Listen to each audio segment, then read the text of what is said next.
আসসালামু আলাইকুম ওয়া রাহমাতুল্লাহি ওয়া বারাকাতুহু। সম্মানিত ভিউয়ার্স,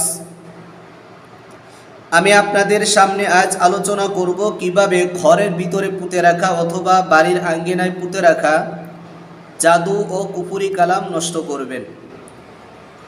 এগুলো নষ্ট করার জন্য ঘর অথবা বাড়ির আঙ্গিনার ওই জাদুর বস্তুটাকে বের করতে হবে।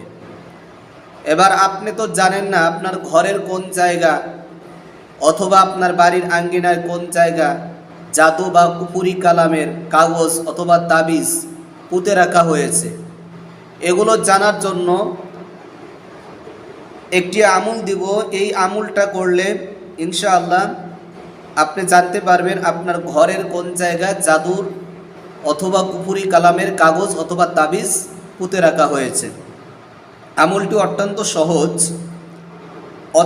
সহজ একটি আমল। আমরা সূরা ইখলাস সবাই জানি। এই সূরা ইখলাসের একটি অংশ 40 বার পরে একটি পিতল অথবা কাঁসার বাটি, এই কাঁসার অথবা পিতলের বাটি নিয়ে ওই বাটি কাউকে ধরতে বলবেন।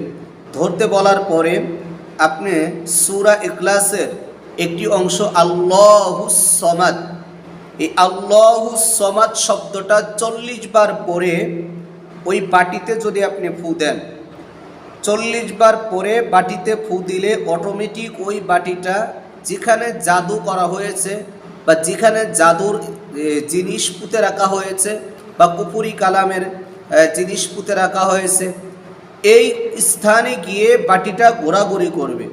তা আপনি বুঝতে পারবেন যেখানে বাটিটা ঘোরাঘুরি করে ঠিক ওই জায়গায় আপনার জাদু করা অথবা কুফরি কালামের বস্তু ওখানে পুঁতে রাখা হয়েছে। এবার আপনি ওখান থেকে ওই জাদু অথবা কুফরি কালামের ওই কাগজ অথবা তাবিজকে উঠিয়ে এটাকে আপনি পুড়িয়ে ফেলবেন। ইনশাআল্লাহ রোগী সুস্থ হয়ে যাবে।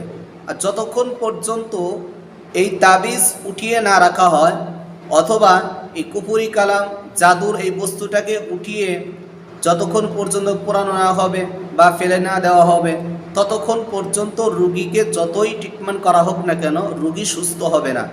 এজন্য আমরা সহজ একটি উপায় পাইলাম যে আল্লাহুস সমাদ, এই আল্লাহুস সমাদ শব্দটি 40 বার পড়বেন। 40 বার পড়লে তাহলে ওই বাটি অটোমেটিক সে যাবে, ওখানে গিয়ে ঘোরাঘুরি করবে। তা আমরা এই আমলটি বিশ্বাস নিয়ে ইনশাআল্লাহ করব। তবে এই শব্দের উচ্চারণগুলো আমরা বিশুদ্ধভাবে পড়ব। আল্লাহুস সমাদ, আল্লাহুস সমাদ, এই শব্দটা আমরা 40 বার পড়ব ইনশাআল্লাহ। আল্লাহ তাআলা এই আমলের মাধ্যমে আমাদের সকলকে সুস্থ থাকার মতো তৌফিক দান করেন। যে সমস্ত ভাইরা জাদুতে আক্রান্ত হয়েছে, কুফরি কালামে আক্রান্ত হয়েছে, এই আমলটি করেন, ইনশাআল্লাহ সুস্থ হয়ে যাবেন। পরবর্তী ভিডিও পাওয়ার জন্য এই চ্যানেল শিফা চ্যানেল সকলেই সাবস্ক্রাইবার করে রাখবেন এবং ভিডিওটি ভালো লাগলে শেয়ার এবং কমেন্ট লাইক করবেন ইনশাআল্লাহ।